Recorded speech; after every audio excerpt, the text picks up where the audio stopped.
Good morning, good morning. At isang mapagpalang araw po muna, no? So ito, panibagong panibagong vlog at matagal-tagal na tayo hindi nagpa-vlog dito, no? So reaction video tayo dito patungkol kay saan tayo muna, mga balbasa. Dito tayo ngayon kay Nanay Ansing na binigyan ng reaction. So sa atin naman, walang sa anuman ito. Gawa lang din tayo ng ating reaction kung bakit nga ba ginawa ito ni Nanay Ansing.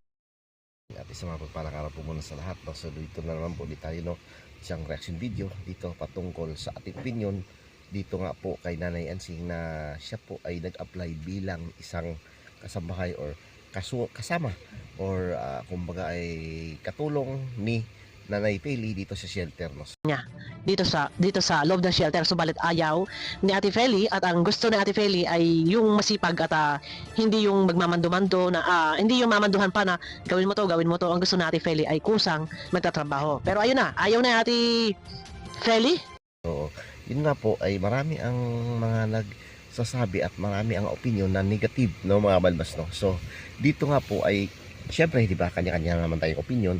So ito nga po ay ating bigyan ng reaction at opinion. Kuro-kuro kung ano sa palagay nyo, kung kapayag kayo mga viewers, no? Kasi ang ating babasihan dito ay ang mawalang-galang na po kay Ma'am Bopila. So ito po ay siya na lang po ating reaksyonan Na si Ate Ansing ang magiging kasama diyan sa shelter, na kasamahin, katulungin sa mga gawain, maraming gawain. Syempre magluluto, syempre nandiyan may mga alagain, no? Galaba-laba. dun sa mismong pag-a-apply umano allegedly may allegedly ni Nanay Ansing doon sa shelter ni Daddy Frankie dito nga po sa bahay or dito sa mga alaga ni Daddy Frankie na sila Kuya Oliver, Kuya Junjun, Kuya JR at yung pang isang marami sila dito, no? So dito ay kung sasabihin natin tagaluto or assistant lamang ay marunong naman din talaga ito si Nanay Ansing. Pero sa akin ito mga balbasa, napaka-importante ito at mahalaga ito para kay Nanay Ansing kung sakasakali, no? So marapat lang din talaga na may kasama si Ate Feli. Pero si Ate Ansing nga daw po ay nagpresenta. Yon, agree din po, agree din po ba kayo? Kung sakali si Ate Ansing ay nag-apply, ay okay lang ba sa inyo? Pero nag-apply nga daw po. Ito na, likha ni Aling Rochelle. Ito po na kay Aling Rochelle, mapapanood nyo po. Ilalagay ko sa comment section ang link. Opinion ko lang naman ito. Kayo mag-komento rin kayo, no? Free kayo mag-komento dyan sa comment section. Pero sa akin, sa palagay ko mga balbas, ito ay kung ano man, no? Wala kung saan naman ito dahil kung sakaling nga itong si Nanay Ansing ay mag-apply at matanggap, so mayroon kasi yung pinapakita na ugali dati pa nung pumunta dyan ay hindi man lang nagpapaalam or something like na may mga kinukuha mga prutas, no? So parang ating nakapaghalata, no, na meron talagang agenda or hidden agenda or may balak talaga, may plano itong si Nanay Ansing, no? So mga kubalbas, ang nangyari lang kasi, di ba, siya nga po ang sinasabi niya sa future kung halimbawa gumaling na nga itong si Oliver ng kanyang kapatid, no? Mga balbasa, take note di ba ang sabi niya ay siya po ang mag-aalaga. Ito na. Isa po pati ikaw, ayaw mo din na yan. Bakit nga? Basta ayaw mo siya. Ano na? Wala, basta ayaw mo siya. Kahit tayo may mga problema, lagi lang tayo nakatawa. Yan, kahit tayo ay mahirap sa buhay, pero mapalad ka, Ate Feli, dahil nandyan ka kila Daddy Frankie. Eto na. Bakit? Anong rason? Bigyan mo kahit konting rason. Baka sir, di ba, magpamasok siya dito, may mga anak siya. Dyan ka muna, uuwi ako. Hindi, kasi sabi niya sa akin, Daddy Frankie, pwede bang, sinabi mo na ayaw, anong rason bakit ayaw? Mas iiwan mo na. Ayaw. Ano ba talaga? Ayaw mo. Ayaw ni Ate Feli na si Ate Ansing ang kasama. Pero nagsabi nga daw po si Ate Ansing na kung pwede magtrabaho sa shelter. Ito. Sino kasama? Magkala ka lang sa kung magkala na lang, si JJ. Ayaw din. Kasama? Ayaw rin kay Kuya JJ. Alam niyo, sa totoo lang guys, kailangan din po talaga, kila Daddy Frankie, kailangan din po talaga na merong kasama si Ate Feli. Kasi hindi lang po babae at hindi lang, meron din po lalaki na mga alaga dyan, no? Hindi naman sa lahat ng pagkakataon na lagi nandyan yung mga staff, yung itong mga kasama nila Daddy Frankie sa pag-vlog. Paano kung halimbawa liligo, so kailangan pang i-guide talaga.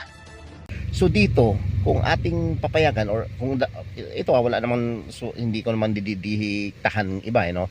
Ang sa akin ay opinion lamang no. So kung sakali ay mag-a-apply nga ay tatanggapin kaya or ito ni Mami Rochelle no. So sa akin ay bibigyan kayo natin chance ha. Sa akin ay bibigyan natin ng chance no. So siguro marami ang ayaw o marami ang nagsasabi dito na bakit mo bibigyan ng chance ang problema nga ay meron na nga siyang pinapakita dati pa. Pero take note mga balbas, sa future kasi kung magaling at magaling si Oliver, yung kapatid niya, ay baka nga ang ating kung ating pansinin ay siya nga po ang magsusunod, siya nga po ang talagang nandyan at sinasabi niya na siya na mag-aalaga sa mga susunod na taon or pag gumaling at yung pagbabago ni Oliver ay okay na at maiuwi na siya sa bahay nila, ay siya nga po ang sinasabing isa sa mga talagang or di ba yung pinaka-principal or yung pinaka umbaga sasabihin natin kasi siya nga yung biological brother or sister, di ba? So dito masusubukan. Ito mga lalaki, si Kuya Junjun, Kuya JR, si Kuya Oliver, ay meron pang babae. Aya si sino nga yung bago? Pag may free time, scroll lang talaga. Sino nga yung bago? Ano nga pangalan? Nawala tuloy sa isip ko. So iba pa rin talaga kapag may kasama dahil nandyan din maglalaba, magluluto, naglilinis, nagtitiklop din ng mga hinigaan, magmamando-mando o mag-utos-utos din doon sa mga alaga dyan. Parang kasama, iba pa rin po talaga.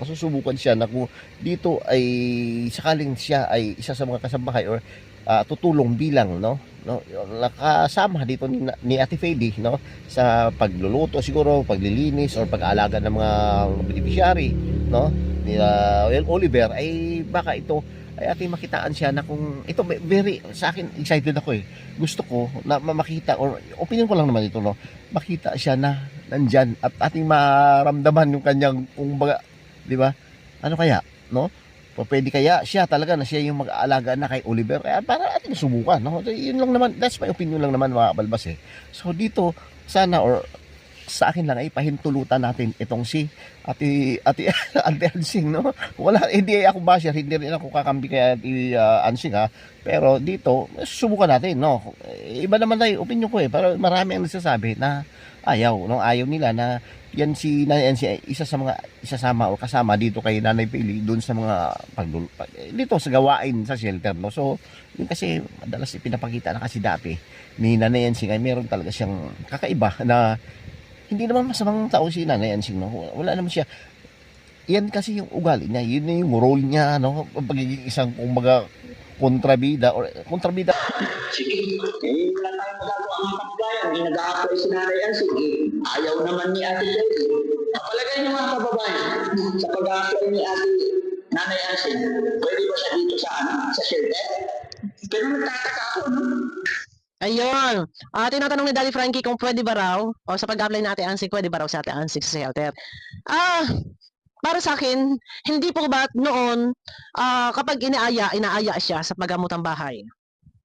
Pag mapacheck up or ipapagamot si Kuya Oliver, pahirapan siya. Ang katwiran niya na hindi naman niya intensyon kasi sinasabi naman niya dati talagang stick or talagang direkto na point kaya marami ang na high blood sa kanya dahil rekta siya na may something like na parang di ba kakaiba nga na hindi natin maintindihan dahil iba galing niya yung walang iya in term na yung makapal yung yung ganun siya so hindi natin pa diktahan yung kanyang pero kung ako si Daddy Frankie ay papayagan ko siguro muna para at least paano ay ating pakitaan na ay ito po pwede pala siya mag-alaga sa mga sunod na araw or sa mga sunod na panahon kung sakaling na si Kuya Oliver ay nandiyan na or kasama na niya so sa akin lang naman ito niya is yung may anak siya na hatid sundo. Tapos ayun nga po nag-apply nga daw po kay Daddy Frankie. Hindi natin alam kung biro lang yun ni Ate Ansing pero isang halimbawa man na talagang pumayag si Daddy Frankie sa biro ay baka nga kagatin or baka nga sige na nga dahil syempre alam ninyo may sweldo ay baka may mga tip-tip pa Tapos every 15 days, uuwi, and then pag uwi, maraming baon pa uwi. O, mga prutas, o, malaking tulong nga din naman. Pero, para sa akin, So wala kung saan man ito, pero kung sa atin, ibabasihan natin na pag-a-apply, kung tatanggapin ni Daddy Frankie, na kay Daddy Frankie na. Pero sa akin, kung opinion ko lang naman, siguro po pwedeng payagan natin. Kayo mga kabalbas, mga followers natin dyan, papayag ba kayo? Magkomento kung na kayo dito, ha? Magkomento, mag-like, or sabihin nyo kung ano po ang inyong naramdaman para at least kahit paano ating mapag-usapan. Okay? So yun lang po. At least mapagpalangarap po muna sa lahat, lalo sa ating lahat ng mga charity vlogger at sa lahat ng mga kaibigan natin na nanood sa ating YouTube channel. Thank you, God bless, at mabuhay po ating lahat.